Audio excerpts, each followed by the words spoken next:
이모젠 커닝엄에 대해서 알아보겠습니다. 이 이모젠 커닝엄은 여류 사진가고요.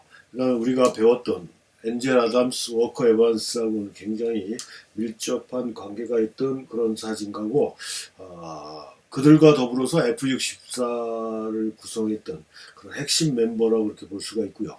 특히 식물 사진, 누드 사진, 누드 사진은 뭐 우리가 지금 앞에서도 많이 몇 명 알아본 그런 사진가들도 엔젤 아담스 빼고는 대체적으로 이 누드 사진을, 특히 워커 에반스가 아니라 에드워드 웨스턴이죠. 에드워드 웨스턴 같은 경우는 상당히 많은 누드 사진을 찍었는데, 이모진 커닝엄 또한 마찬가지로 누드 사진 또는 산업 풍경 뭐 이런 거, 또 나중에 후반에 가서는 거리 스냅 같은 사진도 또 많이 찍었어요. 근데 이모젠 커닝엄 하면 대표적인 게 식물 쪽 사진이다라고 이렇게 말씀드릴 수가 있고요. 이 강의 자체가 SNS나 이런 상태로 올라가다 보니까 누드 사진은 다른 사진가 시간에도 제가 말씀드린 것 같은데, 샘플 사진을 제가 보여드릴 수가 없는 게 가장 안타깝다라고 이렇게 볼 수가 있습니다. 그래서 하여튼 근데 이모젠 커닝엄하고 식물 사진이 가장 독보적인 또 특징적인 그런 사진이라고 이렇게 볼 수가 있지만, 크게 세 가지다. 식물, 누드, 산업 풍경.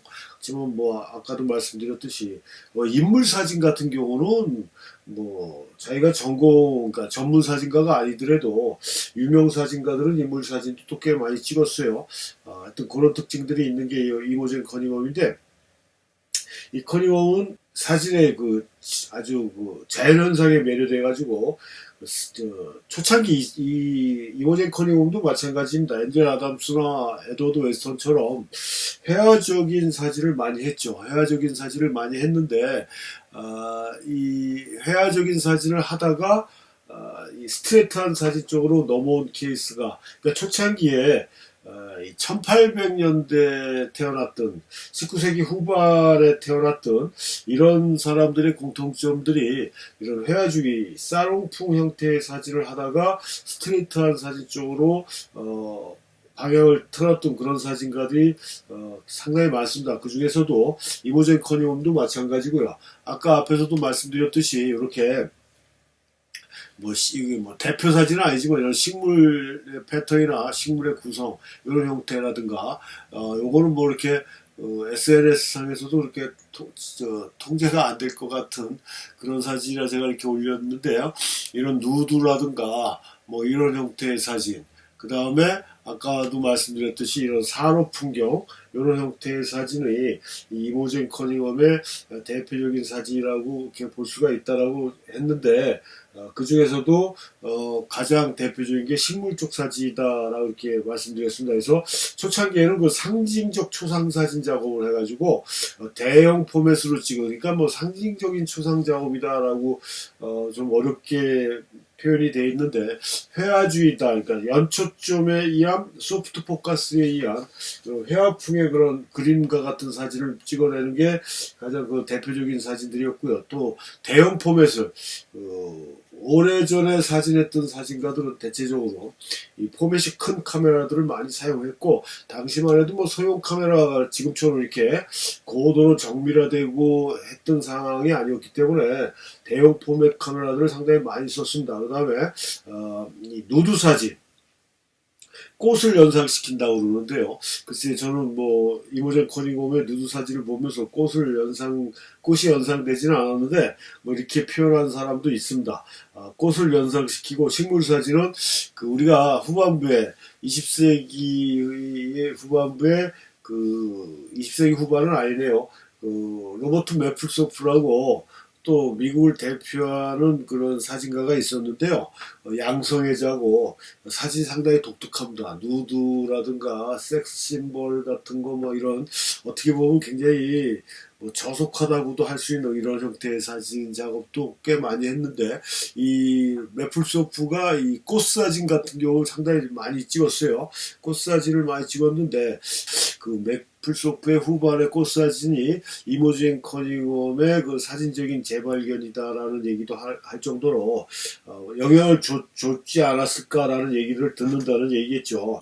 식물의 성장과 번식력에 대한 식물학자 못지않은 그런 아주 많은 지식을 갖추고 있었다라고 얘기를 하는데, 이건 어떤 면에서 당연하다고 볼 수가 있습니다. 제가 다른 강의에서도 항상 강조했듯이 사진을 어떻게 해야 된다고 그랬습니까? 알아야 한다라고 그랬지 않습니까?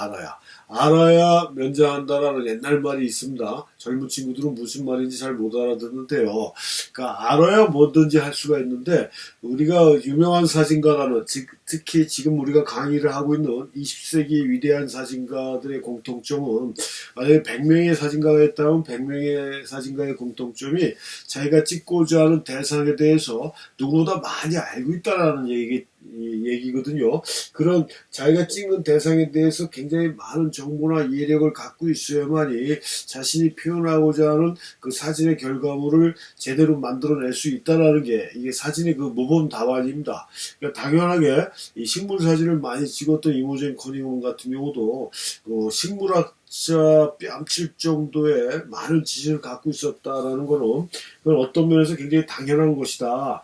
이따가도 말씀드리겠지만, 대학교 다니면서 그 아르바이트로 이런 식물 사진을 찍었던 게 이 동기가 됐었어요. 그걸 아르바이트로 찍으면서 수업료도 벌고 그랬다라고 하거든요. 이모젠 커닝엄이.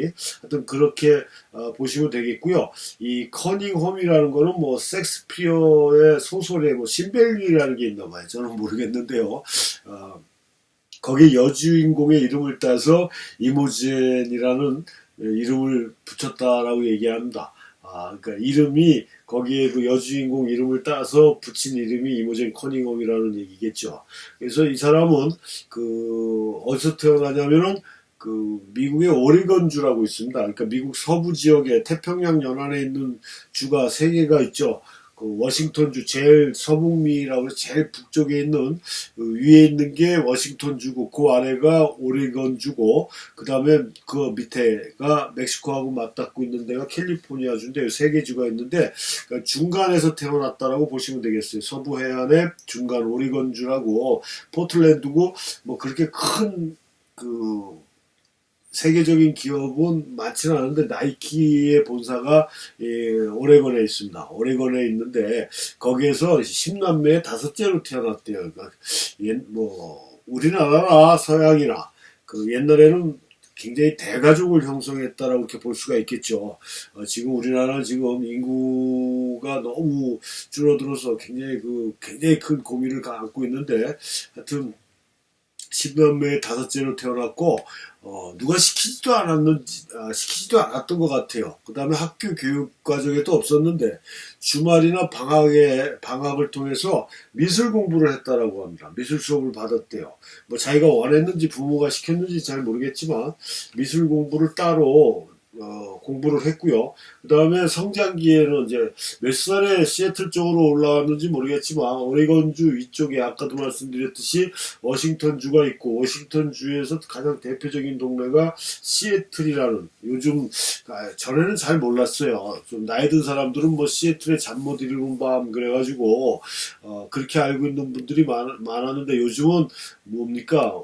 한국 사람들이 가장 많이 좋아하는 스타벅스라는 커피의 본점이 시애틀에 있죠. 그 다음에 또 온라인 쇼핑의 세계적인 시oping인 아마존도 또 시애틀에 있고, 세계적인 기업이 시애틀이 상당히 많습니다. 그 다음에 대형 매장이죠. 미국 매장 코스코라고 그래갖고, 그것도 시애틀이 본사고요. 그 다음에 뭐 많은 사람들이 알고 있는 옛날부터 있었던 보잉사 있죠. 비행기 보잉사의 출발도 워싱턴주에서 있고서, 시애틀이라는 동네가 굉장히 국제적인 기업이, 마이크로소프트도 시애틀에 있고, 그러니까 어마어마한 기업들이 시애틀에 상당히 몰려 있어서 미국의 젊은 층들이 굉장히 선호하는 도시가 시애틀이라고 얘기를 합니다. 그래서 하여튼 시애틀에서 살았대요. 그래갖고 어떤 동기에서 누구의 권유에서 뭐 그런 것도 잘 모르겠어요. 하여튼 18살 되는 해에 스스로 첫 카메라를 구입하는데, 뭐 우리가 다른 사진가들 알아볼 때 뭐 엔젤 아담스라든가 에드워드 웨스턴 이런 사람들은 그 박스 카메라나 뭐 이렇게 요즘으로 얘기하면 뭐 토이 카메라 같은 그런 아주 간단한 구조의 그런 카메라를 처음에 선물 받아갖고 시작을 했다라고 하는데, 이 이모젠 커닝엄은 이 벌스가 저희가 밸류가 틀린 것 같아요. 자기가 18살 되는 해에 주문을 해갖고 산 카메라가 요즘으로 얘기하면 대형 카메라라고 하는 4x5라고 얘기하는데요. 4, 5인치 대형 카메라를 구입을 했답니다.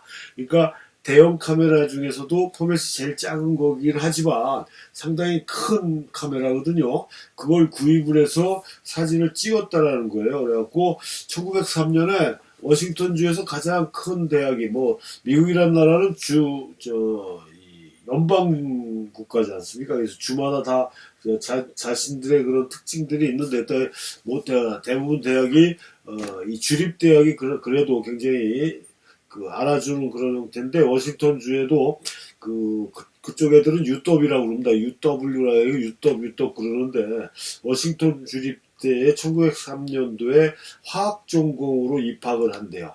이게 뭐 사진화학인지 그것도 자세히 모르겠어요. 어느 책을 보면 사진화학이라고 얘기를 하는데, 어떤 화학을 전공으로 해서 들어갔는데, 1906년에, 그러니까 들어간 3학년 정도 됐나 보죠. 거추루드 케이스비어라는 여성 사진가의 사진을 접하고 그 사진을 보면서 사진을 찍어야 되겠다라는 영감을 얻었다라고 얘기를 합니다. 그러니까 거추루드 캐시비어라는 사진가가 지금 여기 나와 있는 이 사람이 캐시비어라는 그런 사진가인데요. 이 사람의 사진을 보고 사진의 영감을 얻고 나도 사진 좀 찍어야 되겠다라는 생각을 했다라는 거예요. 근데 이 사람은, 이 캐시비어 이 사람은 사진을 모성 이미지, 지금 요거 딸하고 엄마 이런 거 있지 않습니까? 요게 이제 캐시비어의 사진인데요. 이렇게 모성 이미지를 나타내는 사진이라든가, 그 다음에 원주민, 아메리칸 인디안이라고 얘기해야 되나요? 원래 인디안들의 원주민의 그런 초상 사진 같은 거, 그 다음에 여성들의 그 직업을 나타내고 홍보하는 이런 사진가로 유명했다라고 합니다. 당시에는 상당히 유명했던 그 당시에 유명했던 사진가 같아요. 그래서 하여튼 이 사람의 사진을 보고 사진의 영감을 얻고 사진을 해야 되겠다라는 결심을 했다라고 얘기를 합니다. 그래갖고 사진을 개인적으로 찍었겠지. 인물 사진을 당연히 찍었을 겁니다. 인물 사진을 찍으면서 자신의 그런 사진적인 그런 바탕을 쌓아가는데, 화학과 교수가 아르바이트를 줬나 봐요. 식물 사진을 촬영하는 그런 아르바이트를 줘가지고 그때부터 이제 식물에 대한 그런 연구나 공부를 했던 것 같아요. 식물 사진을 접했던 거죠. 그래서 그 촬영을 아르바이트로 하면서 수업료를 벌면서 학교를 다녔다라고 얘기하고요. 1907년도에 이제 대학을 졸업을 하고 이 졸업 논문이 현대사진의 가정이라는 얘기입니다. 그러니까 사진화학 전공한 거는 맞는 것 같습니다. 현대사진의 과정이라는 타이틀의 졸업 논문으로 무사히 졸업을 하고, 대학을 졸업하고 나서 시애틀에 있는 스튜디오에서 일을 했답니다. 근데 미국이란 사회는, 저도 뭐 미국에서 사진대학은 다녀보질 않았지만 뭐 다른 대학도 다녀보질 않았고요. 시애틀에서, 아까 말씀드린 시애틀에서 한 20년 살다가 왔는데, 거기서 이제 알게 된 미국에서 사진을 전공하고 했던 친구가 있었는데요. 그 친구들, 그러니까 미국 사람인데요.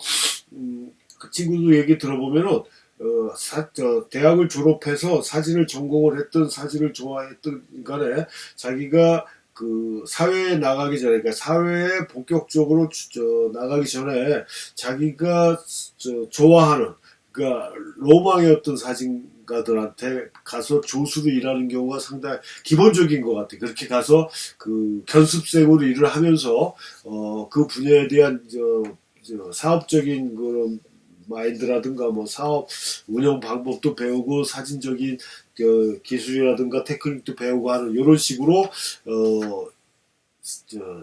취업 아닌 취업 같은 거를 하는 것 같아요. 근데 이모젠 커닝엄도 화학을 전공을 했지만 그 스튜디오의 사진관에서 일을 했던 것 같습니다. 그때 그 사진관 주인이 에드워드 셰리프 커티스라는 사진가인데요. 저도 뭐 그렇게 자세히 아는 그런 사진가는 아닌데 이 북미 인디안이라는 사진집을 냈어요. 그래서 제가 미국에 있을 때 한국에서도 이게 출판이 된 걸로 알고 있는데, 에드워드 셰리프 커티스라는 사진가는 그 원주민 인디아들, 그러니까 북아메리카 인디안을 30년을 찍었다라고 얘기합니다. 그러니까 굉장히 대단한 사람이죠. 그래서 이모젠 커닝엄도 이 사람을 따라다니면서 이 북아메리칸 인디안이라는 책 작업을 같이 도와주면서, 그러니까 조수로 했던 것 같아요. 근데 시간도 30년이라는 어마어마한 세월이고요. 지금 여기 오른쪽에 나와 있는 사람이 커티스거든요. 굉장히 멋있게 생겼지 않습니까? 서부 영화에서 많이 봤던 그런 형태의 그 스타일인데요. 그 다음에 요게 이제 그 북아메리카 인디안이라는 그 사진집의 표지 같습니다. 다양한 표지가 있는지 모르겠지만 이거 말고도 제가 다른 표지를 본 것 같기도 한데, 어떤 여기 지금 보면은 에드워드 세리프 커티스라고 여기 이 사람 이름도 있고 북아메리칸 인디안이라는 타이틀이 있는 거 보면은 하여튼 요게 그 당시에 만들었던 책인데요. 이걸 그 30년 동안 당시의 돈으로 150만 불이라는 돈이 들었다고 얘기합니다. 그러니까 150만 불이면 지금 환율로 따져도 한 15억, 16억 뭐 이 정도, 좀 싸게 해도 뭐 15, 6억 정도 되는 돈인데 그 당시에는 더 어마어마한 돈이 들었을 거 아니겠습니까? 30년 동안 미국 지역을 돌아다니면서 인디안 촬영을 했기 때문에 당연히 뭐 어디서 협찬이나 후원을 받은 게 아니니까 상당히 많은 자비로 돌아다녔을 테니까요. 그런데 더 기가 막힌 건 그렇게 만든 책이요. 270부뿐이 안 팔렸답니다. 뭐 270만 부가 아니라 270부뿐이 안 팔렸대요. 그러니까 진짜 기가 막힌 노릇이죠. 근데 뭐 이 사람이 뭐 돈을 벌려고 사진을 찍었던 건 아니겠죠. 이 사진 쪽에 관심이 있던 사람들이 보면은 그 유리공예가가 있습니다. 유리공예가가 미국의 시애틀에 그 워싱턴주 출생이고 타코마라는 동네에서 태어난 사람인데 세계적인 유리공예가가 있어요. 그 양반 이름이 또 생각이 갑자기 안 나는데 거기 그 전시장에 가보면은 시애틀에 그 스페이스닐이라고 시애틀 센터 안에 그 유리 정원이 있습니다. 그래갖고 거기 들어가 보면은 입구에 들어가자마자 바로 나오는 게 인디언들 초상 사진들이 벽면에 쫙 붙어 있거든요. 그래서 제가 하도 궁금해가지고 물어봤더니 그 유리공예가가 찍은 거래요. 워낙 사진을 좋아해가지고 미국을 돌아다니면서 하니까 이 셰리프 커티스만큼은 아니겠지만 짬나는 대로 찍었다고 해서 이렇게 벽에다 붙여놨더라고요. 그래서 이 사람도 그랬지. 또 앞부분에 이모젠 커닝엄이 영감을 받았다는 그 캐스비어 같은 경우도 인디안 원주민 초상 사진을 찍고 이렇게 했지 않습니까? 그래서 그런 그 사진가로서의 그 소명을 갖고 작업을 했지 않았을까라고 생각을 하는데, 아무튼 이 커티스하고 일을 하면서 백금이나 기술도 배우고 백금이나에 상당한 그런 매력을 느꼈던 것 같습니다. 굉장히 매력을 느끼고, 또 아까도 말씀드렸듯이 그 인디안 작업하는데, 북아메리카 인디안 작업하는데 조수로서 역할도 굉장히 많이 했던 그런 역할을 했고요. 그 이제 스승뻘이라고 이렇게 볼 수가 있겠죠. 사진의 스승이라고 볼 수가 있는 게 커티스다라고 이렇게 볼 수가 있고요. 1909년도에 국제여성 클럽이라는 데서 후원을 받는 데입니다. 국제여성 클럽이라는 게 워싱턴 지부 창립 멤버였대, 이모젠 커닝엄이. 근데 거기서 후원을 받아갖고 독일에 유학을 가는 것 같습니다. 그래서 독일에 유학을 가는 동안, 유학을 하고 있는 동안에는 촬영을 많이 못했다라고 얘기를 합니다. 근데 거기에서도 백금이나에 대한 매력에 빠져가지고 그 백금이나에 대한 그 연구를 굉장히 많이 했던 것 같아요. 그래갖고 백금이나를 중심으로 한 논문을 제출해서 졸업을 한다라고 얘기해요. 뭐 세피아톤용 백금종이의 개발이라는 타이틀 같은데요. 또 백금인화에 대한, 저도 백금인화에 대한 건 정확하게 잘 모르겠어요. 그 옛날 방법인데요. 하여튼 그걸로 거기에 빠져가지고 하여튼 논문까지 써서 독일에서 공부를 마치고 이제 미국 시애틀로 돌아오는 길에 뉴욕에 들려가지고 우리가 뭐 다른 사진가들도 많이 했지만 꼭 만나는 사람도 있지 않습니까?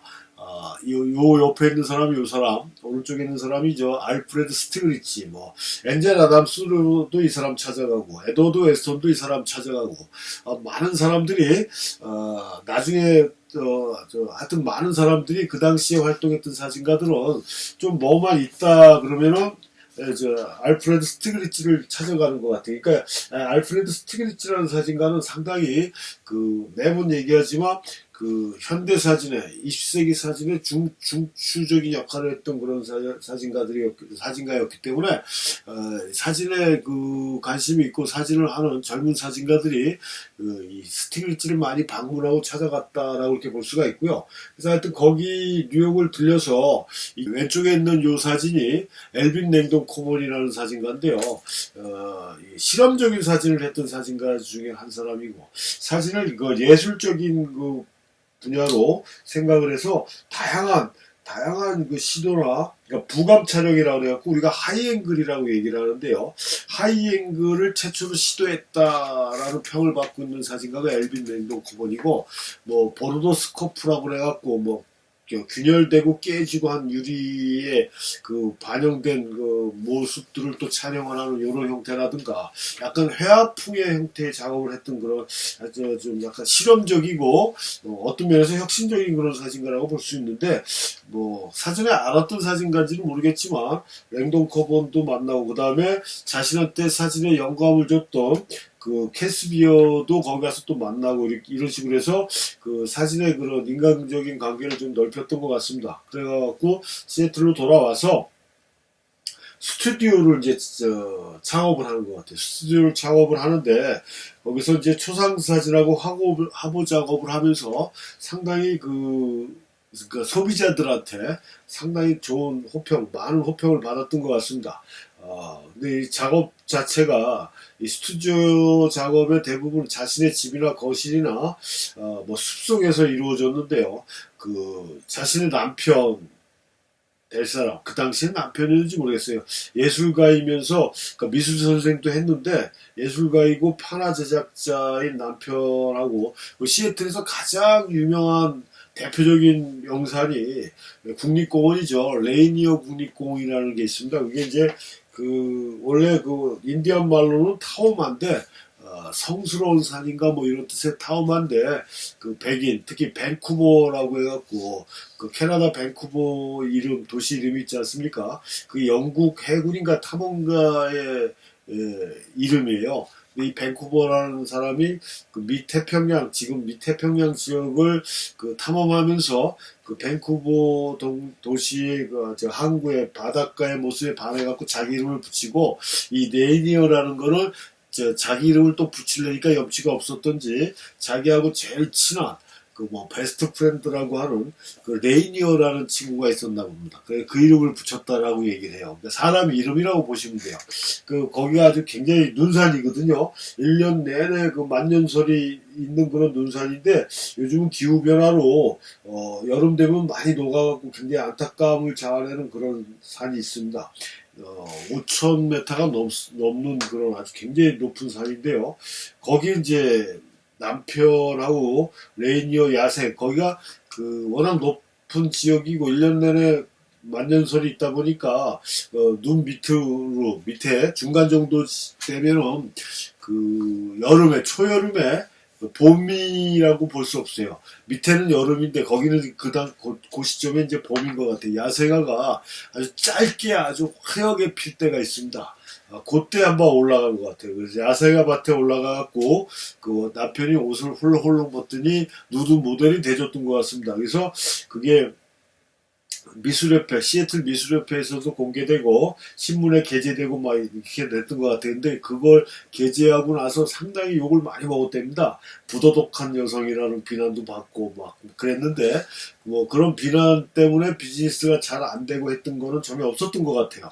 하여튼 그런 식으로 좀 파격적인 여성 누드는 당시에 뭐 에드워드 웨스턴 사진을 봐도 그렇지만 많았지만 남성 누드는 이렇게 흔치 않았던 것 같은데 자신의 그 남편이 스스로 모델이 돼줬던 것 같습니다. 하여튼 그런 자신의 그런 셀프 누드도 많이 찍었던 것 같아요. 근데 뭐 사진집이나 이런 데는 나오지는 않고 있는데 뭐 손녀딸인가 하는 사람이 그랬대요. 뭐 굉장한 유머 감각을 보여주고 자신의 그 경력을 자랑스럽게 기록하는 그런 마음을 갖고 있었다라고 얘기합니다. 그래서 셀프 누드도 상당히 많이 찍었던 그런 사진가가 이모젠 커닝엄인 것 같은데 그건 뭐 일반 자신의 사진집이나 이런 데는 전혀 돌아다니지 않아서 저는 한 번도 못 봤지만 하여튼 뭐 그렇게 많은 누드 사진도 찍고 자신의 셀프 누드도 찍고 했던 것 같습니다. 하여튼 그런 식으로 작업을 꾸준히 했는데 대체적으로 어떤 형태의 자신이겠습니까? 아까도 말씀드렸듯이 이 상징주의라고 이렇게 얘기를 하는데요. 뭡니까? 해화풍의 사진들이겠죠. 대부분 이때만 해도 에드워드 웨스턴도 마찬가지지만 그 연초점 사진들이 상당히 유행을 하던 그런 시점이었어요. 이게 연초점이고 이건 조립자거든요. 이 회화풍, 사롱풍의 사진이 연초점 효과라든가 그 다음에 입자가 거칠고 큰 걸로 해갖고 인상파와 같은 점묘화 법을 응용한 이런 형태의 표현 방법이 상당히 인기를 구가하고 있었는데 그런 형태로 작업을 했던 것 같습니다. 그렇게 작업을 해서 스튜디오 일도 하면서 그런 식으로 자신의 사진의 방향을 설정해서 가다가 1917년도에 캘리포니아로 이사를 간다라고 얘기를 합니다. 남편이 학교 선생으로 갔는지 그래갖고 오클랜드라는 동네로 이제 이사를 간답니다. 그래갖고 오클랜드로 이사 가면서 거기서부터는 이모젠 커닝엄이 패턴과 디테일에 더 큰 관심을 갖고 그러니까 연초점에 의한 사진이 아닌 디테일을 살리는 특히 식물 사진에서 꽃에 점점 더 관심을 갖기 시작한다라고 얘기를 해요. 그러니까 학교 다니면서 아르바이트로 꽃 사진을 찍고 막 그랬지만 그 다음에 영업 사진을 하면서 이런 연초점에 의한 이런 형태의 인물 사진이나 초상 사진을 찍었고요. 지금 여기 왼쪽에 보이는 이 사진은요. 에드워드 웨스턴이에요. 에드워드 웨스턴이고 요게 에드워드 웨스턴의 애인, 부인이 아닌 애인인 매던가 여자고요. 그래갖고 두 커플의 사진을 꽤 많이 찍었던 것 같아요. 하여튼 요것도 보면은 굉장히 회화풍의 사진이지 않습니까? 그러니까 요런 스타일의 작업을 영업적으로나 개인적인 작업으로나 상당히 많이 했다라는 얘기죠. 그러다가 캘리포니아로 이사 가면서 디테일이 강하고 선명한 형태의 이런 꽃, 특히 꽃 사진에 상당히 관심을 더 갖게 됐다. 근데 이런 사진은 아까도 말씀드렸듯이 대학 다니면서 아르바이트를 시작했던 식물 사진이 이제 발전을 한 거죠. 그래갖고 시작할 때도 말씀드린 것처럼 식물학자보다도 더 많은 지식을 갖고 있었다라는 정도로 이 식물 사진에는 상당한 관록이 있었던 그런 사진가라고 이렇게 볼 수가 있고요. 그래서 자신의 스타일을 다듬어 나가기 시작했다라는 얘기고요. 그 다음에 1923년에서 25년 사이에 목련꽃에 대한 심층적인 연구를 했다라고 얘기를 합니다. 그래갖고 캘리포니아에다가 또 사업 수완이 좀 뛰어났던 것 같아요. 원예협회도 만들고 이렇게 사회 활동도 꽤 열심히 했던 것 같습니다.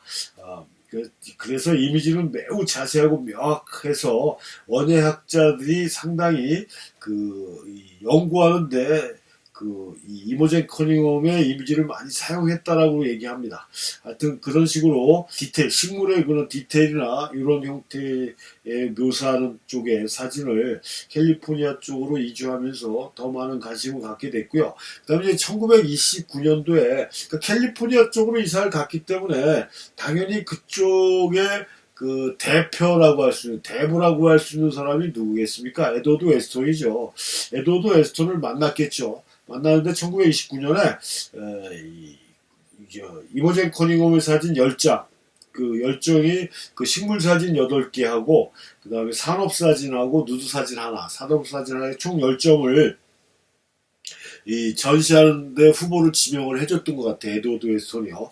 그래가지고 그 당시에 가장 돋보이고, 또 이모젠 커닝엄 하면 대표적인 그런 꽃 사진 중에 하나가 이 목련꽃인가 목련인지 모르겠는데, 하여튼 요게 이모젠 커닝엄의 아주 대표 사진인데, 요때 이 데뷔, 그러니까 전시회에 올라왔던 사진이 그 식물 사진 중에 이게 아주 대표적인 사진으로 이모젠 커닝엄을 나타내는 그런 사진 중에 하나다라고 이렇게 볼 수가 있고요.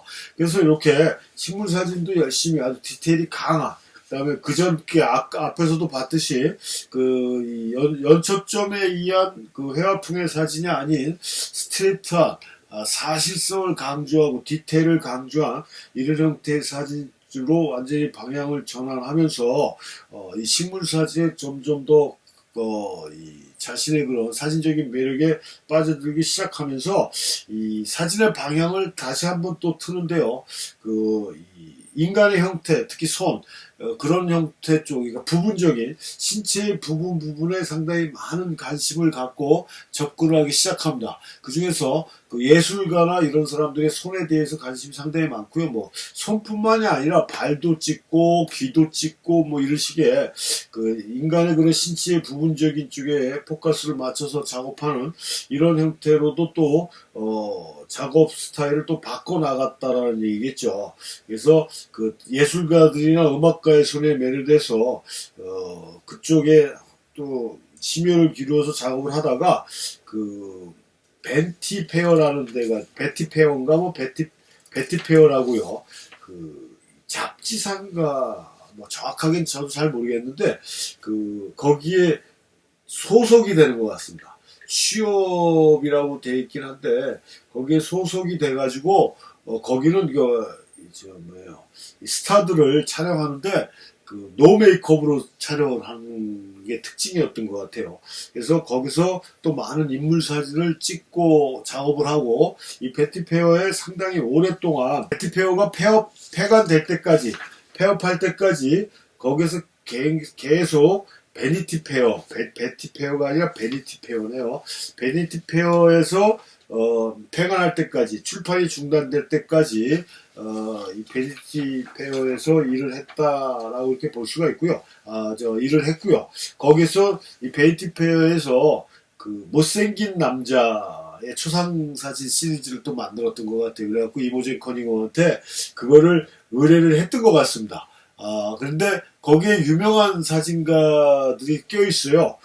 나머지 사람들은 제가 잘 모르겠는데, 마이너 화이트라는 사진가도 있고, 그 다음에 아우구스트 잔도라고 해서 독일 계열, 독일 쪽 사진가인데요. 이 사진가들 중에 유태인들이 상당히 많습니다. 근데 이 아우구스트 잔도도 유태인인데, 가스실에서 말년에는 사망을 합니다. 근데 굉장히 우리 시대의 얼굴이라고 그래가지고, 그 전에 사진 초창기에는 대부분 유명 인사들, 특히 인물사진 찍는 사진가들은 대부분 저명한 인사들을 모델로 해서 작업하는 경우가 상당히 많았는데, 일반 서민들, 평민들을 대상으로 작업하는 그런 신중물주의 경향이라고 우리가 얘기를 하는데요. 그런 형태의 인물사진을 찍었던 사진가 중에 아주 대표적인 사진가가 이 아우구스트 잔도인데, 유태인이라는 사실이 발각되면서 나치에 잡혀갖고 가스실에서 아주 비참한 죽음을 맞이했던 그런 안타까운 사진가인데, 아우구스트 잔도도 있고, 그 다음에 초현실주의 화가라고 해서 사진가 겸 화가라고 얘기를 하는데요. 맞네, 이런 사람들이 이 못생긴 남자 시리즈에 이렇게 들어간다는 얘기. 근데 마이너 화이트 이 사람은 우리가 심상사진이라고 해갖고 이큐벌런트 그런 형태를 완성시킨 사진가다라는 평을 받고 있고, 하여튼 뭐 대단한 사진가 중에 한 사람인데요. 못생겼죠. 이건 제가 인정을 하는데, 요게 아우구스트 잔도입니다. 지금 인물 자체를 굉장히 작게 잡아갖고 얼굴 잘 안 보이지만 클로즈업해서 봐도 그렇게 못생긴 얼굴은 아닌데 뭐 이런 식의 유명한 사진가들도 껴있는 형태의 그런 못생긴 남자 초상사진 시리즈로 작업을 또 베니티 페어에서 의뢰해갖고 이 누구예요? 이모젠 커닝엄이 또 작업을 계속 했고요.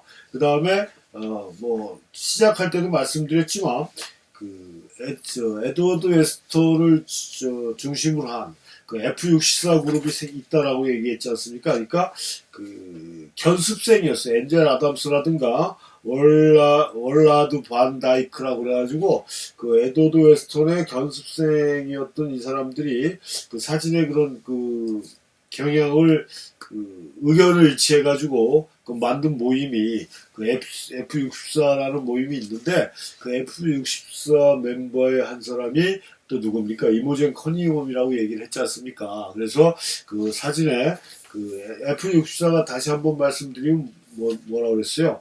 채소 조리개로, 그러니까 펜포카스에 의한 기계적인 기록성을 강조해서 사진만이 가지고 있는 그 사진적인 시각화를 완성시켜야 되는 게 사진의 본질이고 방향이다라고 주장했던 당시에는 굉장한 전예술가들이라고 평가받을 정도의 그 회화풍의 사진에 반기를 들고 일어난 그런 그 스트레이트한 사진의 그 출발점이라고 될 수 있는 이런 형태의 그룹이 F64인데 거기에 실질적인 멤버로 뭐 11명이라는 그 그룹의 멤버가 있다라고 그러는데 실질적으로 그 11명이 다 F64는 아니었던 것 같고요. 그 중에 나는 아니다. 모임에 참여를 했지만 나는 그쪽 소속은 아니다라고 그 발뺌이라고 해야 될지 뭐 하여튼 부정을 한 그런 사람도 있고요. 그래서 핵심적인 멤버는 그 아까도 말씀드렸지만 에드워드 웨스턴을 정점으로 해가지고 엔젤 아담스, 이모젠 커닝엄, 그다음에 월라드 반 다이크 요 정도가 가장 핵심적인 거. 그다음에 에드워드 웨스턴의 아들 블랙 웨스턴 둘째인가 그랬다라고 제가 말씀드린 것 같은데 블랙 웨스턴도 그때는 어린 나이였을 텐데요. 하여튼 블랙 웨스턴도 그 모임에 그 전시에 또 참여도 했고 했는데 거기에 그 F64의 핵심적인 멤버로 활동했던 그런 사진가가 이모젠 커닝엄이고요. 1940년대에 들어와서는 이 다큐멘터리 거리 사진에 상당히 또 관심을 갖는다라고 얘기해요. 그러니까 뭐 이 사람도 에드워드 웨스턴 못지않은 다양한 그 테마를 가지고 작업을 했다라고 이렇게 볼 수가 있습니다. 그래서 거리 사진이 이렇게 지금 자동차 지붕 위에 이렇게 비가 온 뒤에 물방울 같은데요.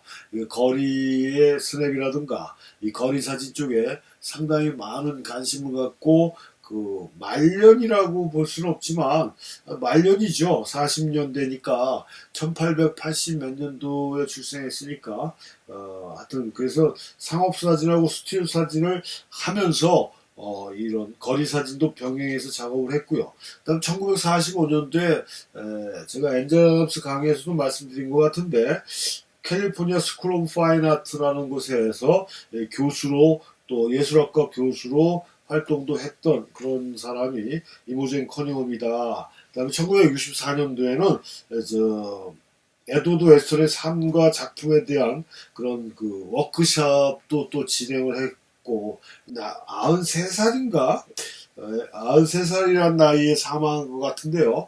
죽기 전까지도 계속 촬영 카메라를 손에서 놓지 않았던 그런 사진가. 여기 지금 셀프 포트레이트인데요.